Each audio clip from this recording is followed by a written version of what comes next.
Hello. How's everybody doing? Doing okay. How's it going? All right. Looks like they're almost all here, so I guess I get started. Yeah, pull up my slides here.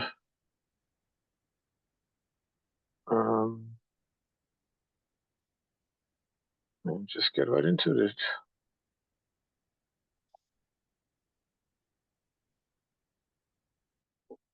Okay.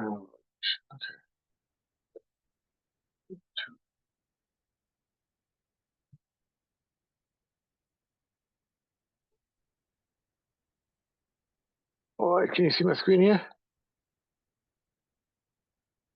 Yep. Excellent. All right. Gonna kind of start with opens. I got a couple from my end.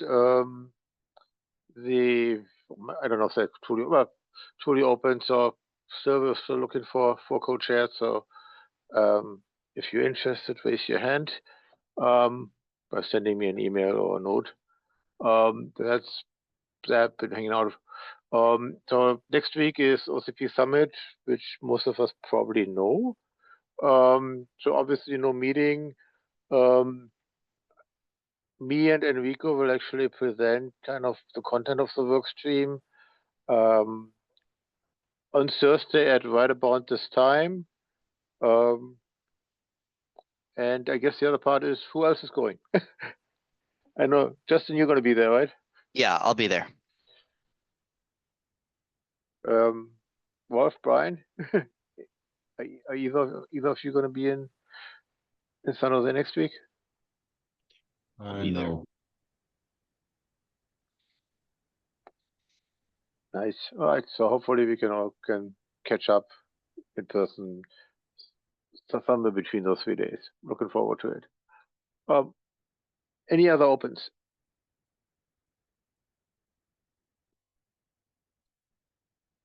Excellent. And let's dive into the code currency. So we had kind of two areas from last week. One was for me to go and kind of really go and look what content needs to look like.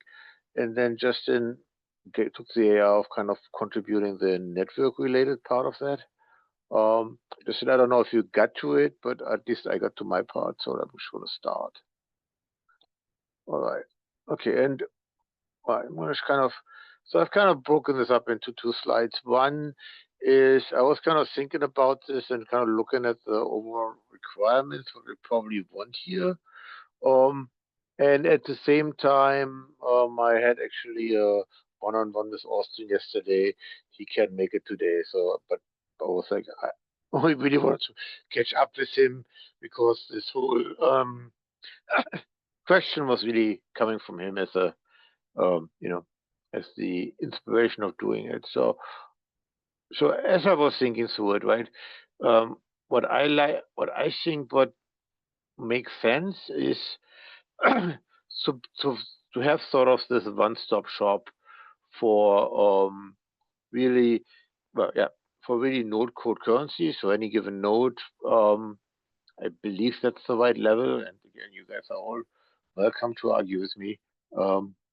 So the first view was maybe the right thing to look, or one thing to look at, is that there is for node kind of a one-stop shop to get all the code currency, and potentially all the platform configuration, sort of in one shot to to easily extract and quickly to look at look at the platform and make sure that there's no obvious obvious obvious thing that one should fix before doing any detailed analysis. Then okay, then the next, as I was thinking about this, and again this is up to discussion, but as sort of throwing a dot on the wall, right? My thought process is it should probably be like a PLDM type 7 style redfish file that's you're really somewhere towards the top of the hierarchy of the redfish representation, so it's easy to find. And then, as I was discussing with Austin yesterday, it was actually his contribution. He was saying, was like, well, if you have complex components, let's say a UVB style subsystem, that might actually, or maybe even like something like a PCIe card, that might actually potentially expose its own type 7 file that then the BMC with the network connection would be aggregating. Any thoughts on these two lines before I kind of move on?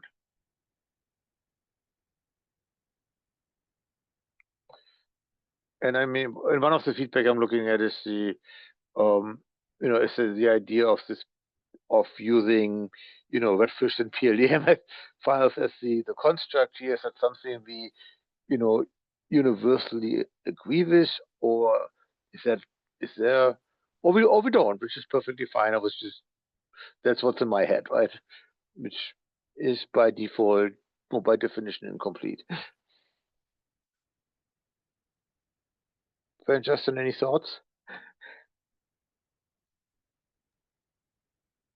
Your question is on using redfish and PLDM to accomplish this? Yeah. Yeah, I think that's as close to a strong industry standard as exists in this space, right? Okay. Ben, do you agree with that?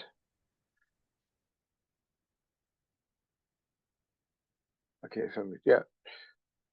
Well, okay, it's good that we have some alignment here, right? Because then I feel like we should stop dancing around it, right? This is a way to at least accomplish this part. Then basically what I've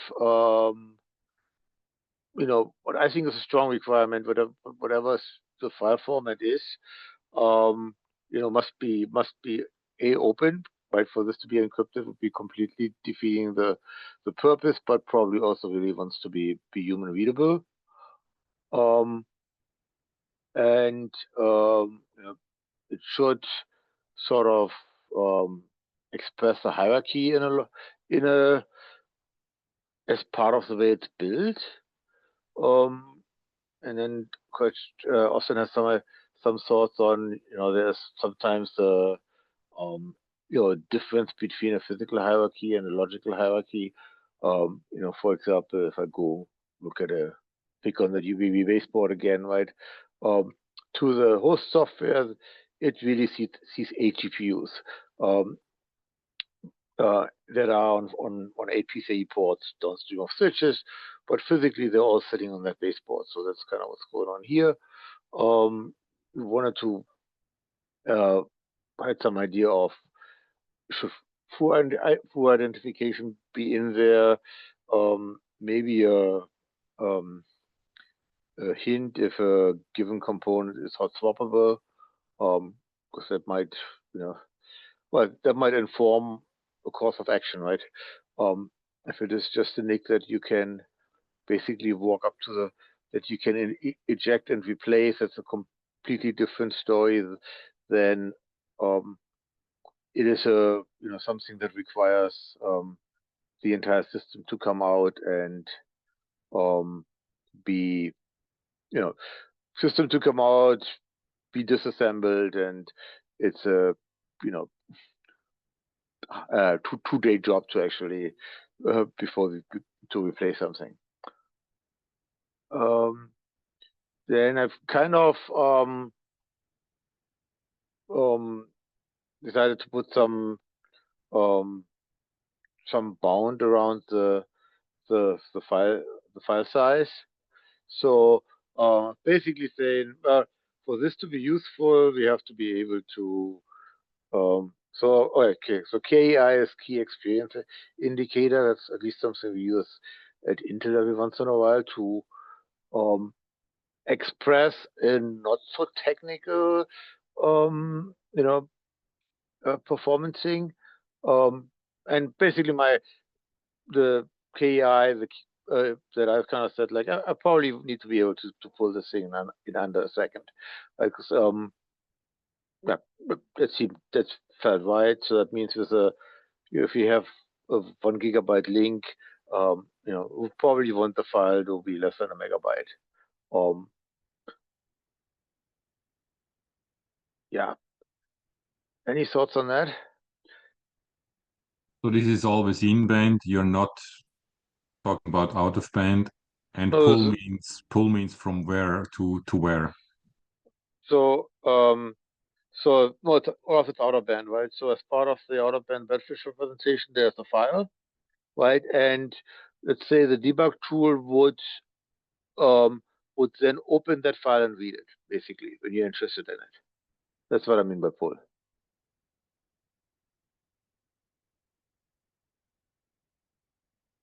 Well, does that make sense?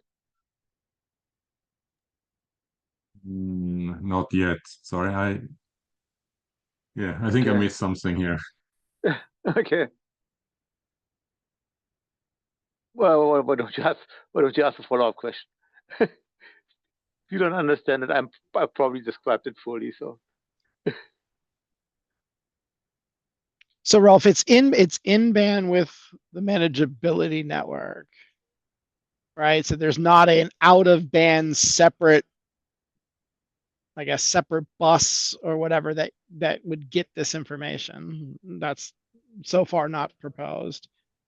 Right. So it's like a BMC or whatever manageability, whatever that unit is, gets it out of the SOC. Okay, good. Right. And then the request comes from, in this case, the debug tooling or from the management node to the SOC or towards the component. yeah, I mean the tooling would basically talk to the BMC right over that Redfish API and open that file and basically read it. The data is going from component outward, right? Yeah. The request goes Sure. inward. As long as all the functional interfaces are fully operational, I think that's not an issue, right? Yeah. As long as the management network is up, yes. Yeah. Yeah, if the management network's down, then then you got lots of other problems. If the BMC isn't talking to you, yeah, you are basically dead in the water, right? Well, at least from this type of, more at scale-ish kind of debug, right? Then you're back to you're maybe back to like a node debug, and that's all different. That may be different, right? Yeah, I mean, basically at least like the cloud and AI system, if the BMC isn't there and functional, they don't even turn on, right? You're doing nothing, right? like maybe I am not aware of like any backup to any like at scale backup when a BMC doesn't respond. Okay. And then this is actually kind of something that Austin also brought up, and we were kind of basically a little bit scratching our head yesterday on how to do this. Again, probably really want input. Here is like, should this file also include essentially invented information? I think the need is definitely there. Things like, what OS is running, what are driver versions, etc., etc. And we kind of had a conversation on, how might the BMC actually get to it.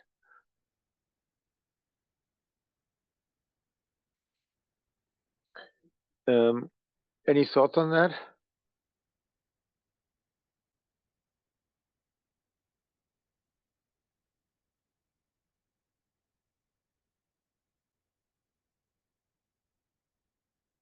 Okay.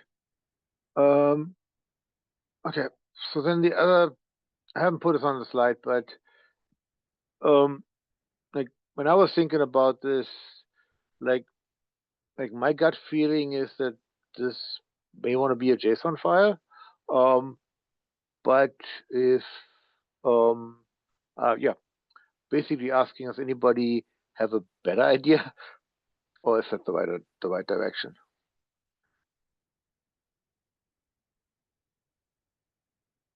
Justin, any thoughts?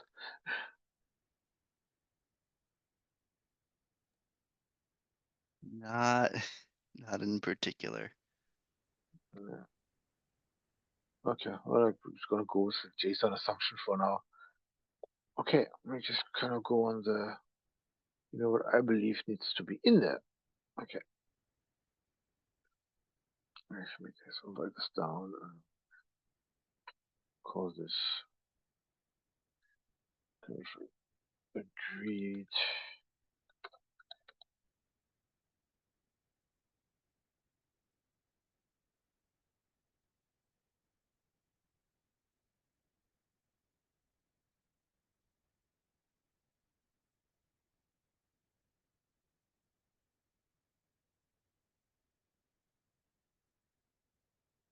Okay.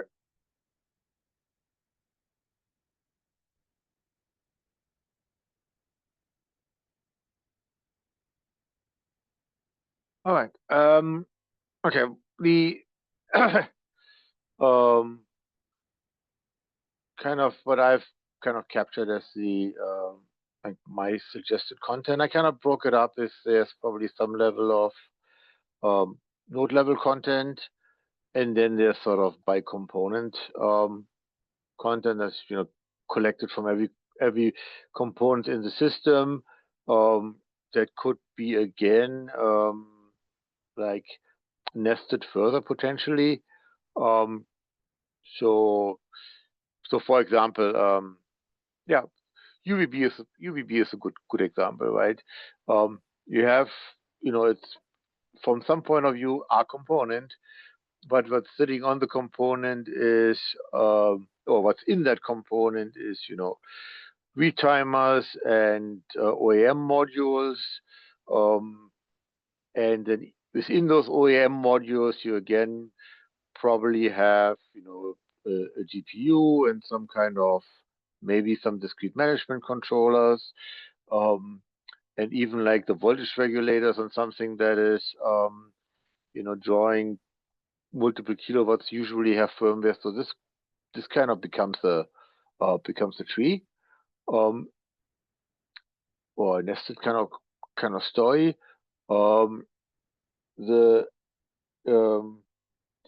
the stuff that, or the information that I kind of came up with was, okay, obviously one firmware versions, any patches that have been applied to, sometimes what we have at Intel is that we have kind of OEM specific variants of firmware. There might be a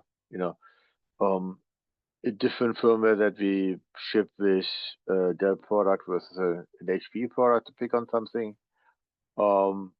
Then the any security version numbers, as well as the ones that are kind of set as minimum security version number and the ones that are running. If the firmware has some level of tuning values and counters, we would want that to be in there, and kind of also any device configuration, right? Like what PCIe slot is it in? Going back to my UVB example, is this this GPU believing that it is module number 1 or module number 8? If there's any like device SKU variants, you would want to know about that. And then the aspects of the I should probably say call this the scale-up network. Any configuration with the scale-up network, right? What's the what is the belief it is, and then I'm assuming that Justin is going to gonna share what he saw, he's been thinking of here. And Rico, anything I'm missing? Or everybody really? No, I think you got what you and I were discussing. Okay. Okay.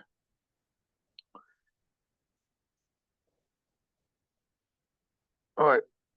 Any other comments on the per component data we want to have here? Depending on what's in scope here, I mean, this turns into a very large amount of content, right? Could be, yes. Device configuration, I mean, I don't even understand all the configuration knobs on, you know, an AMD CPU, right? Yeah. So Yeah, I think you got a good point there, right? We'll have to probably, yeah, yeah, I mean, yeah, device configuration and could be a could be incredibly long. I agree. Like what I had in mind was like, if there's like some kind of, like what was in my mind was like some kind of a skew, right? We'll sometimes do that we have, what looks like the same, but what's physically, it might even be the same, actually the same manufactured dice in the same package, and then on in the last, I'm pretty sure AMD and NVIDIA do the same thing in the last step of production. We fuse something off and call this a different skew or whichever yeah, way I that's mean, done, right? we do that, but it's, you know, if you're talking about configuration, does that get into, you know, all the stuff you can tune at runtime or right before boot time or whatever? And yeah, and that could be, you're right, that could turn into a ginormous record. yeah, And like it would also be probably something um that's at odds with my open human readable, right? Like even if I like even if I wasn't obscuring my Intel GPU settings, you probably still couldn't make any sense of it, right?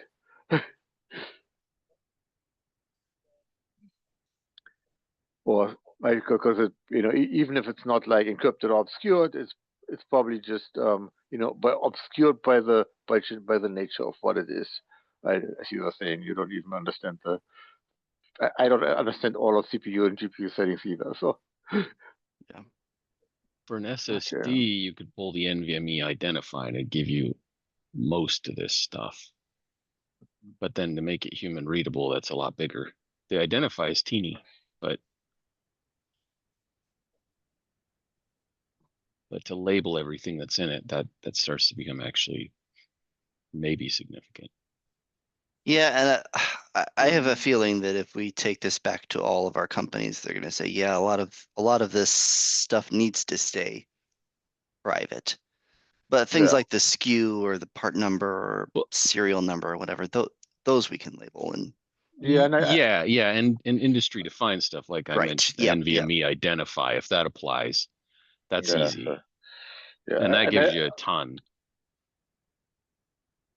Yeah, and I think that's what it also needs to be limited to, just from really any perspective, right? Like none of our companies are gonna wanna expose all those details, and at the same time it's gonna blow up a file, and whoever's consumed, because the idea of the file is, right, okay, can I more or less at a glance, or maybe at a slightly detailed glance, look at this and notice something obvious, right? Like let's say I'm having go back to my UVB example. So I'm having 7 GPUs are one SKU and the 8th GPU is a different SKU, right?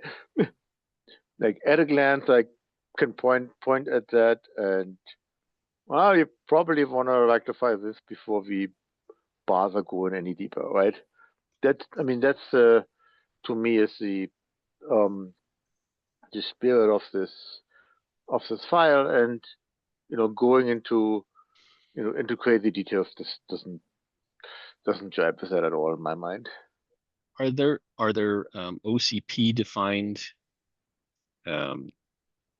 identification files or information for some of these components? For SSD, there's a lot actually. So there's a bunch of OCP defined things you could pull. I don't think Redfish is prepared to do that right now. BMC can do all the commands, but there's no translation to get that out of Redfish that I'm aware of. But I don't know if these others do. So on an SSD, you can get the NVMe identified, but you can also pull, there's an OCP defined log. It's required, and it tells you all the hardware that's loaded on that SSD. They're just version numbers, but you can tell like this one's failing and hey, they have all the same hardware. Things like that would certainly be useful through Redfish, especially if you have a batch of failures or something. I don't know if there's things like that defined for any of these in OCP. Maybe if we had a list of OCP defined stuff, that would be a place to start. Yeah, that's a good point. I don't know exactly from the top of my head. I mean, there's the FIU records of devices are their formats defined when what's in there. Yeah, I mean, there is things to there's definitely things defined for full level records. Okay, yeah, so that would be a good one to pull. And since it's defined, they have to put it there. It's open anyway. Let's just get it all through one interface. So yeah, like I said, SSD's got several. Sounds like the others at least have like a FRU type thing, which is a good start. Yeah, the essentially an FIU, at least a full record. I would think at least the OCP defined identifying information should all go through one tool set would be nice. Yeah, and I think what the thing I would want to do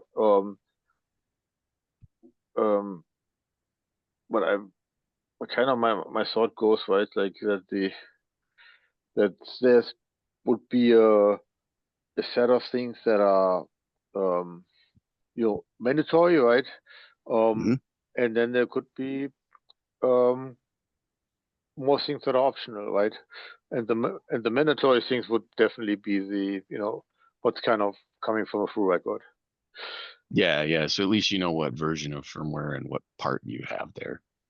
Exactly.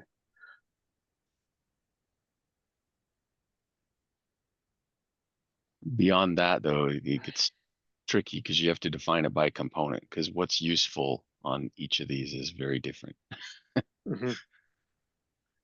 Yeah, and I think that's where I'm kind of like that's where I think the file format goes back, right? Like I'm fairly I'm fairly passionate about the idea that it needs to, like JSON. What's nice about JSON, right, is that you can it on some level add any key value pair you want, right?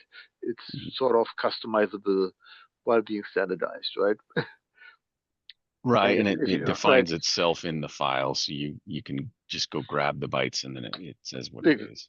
Exactly, and if there's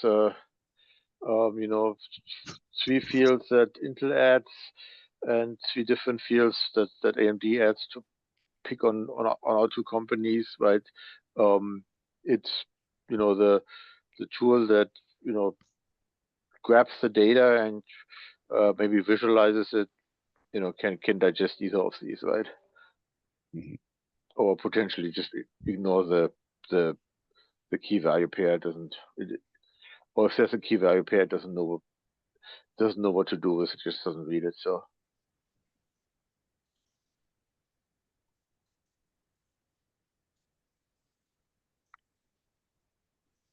all right, any other thoughts on this?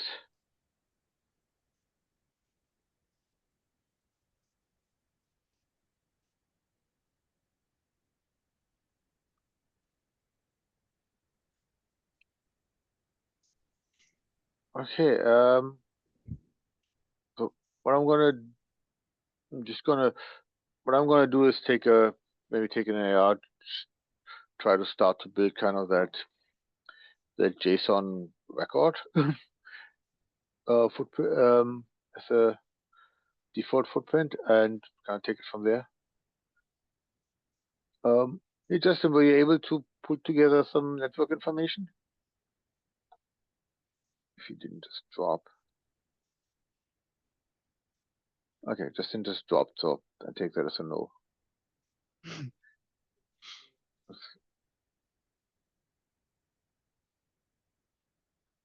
All right, anything else you want to discuss? If not, we can.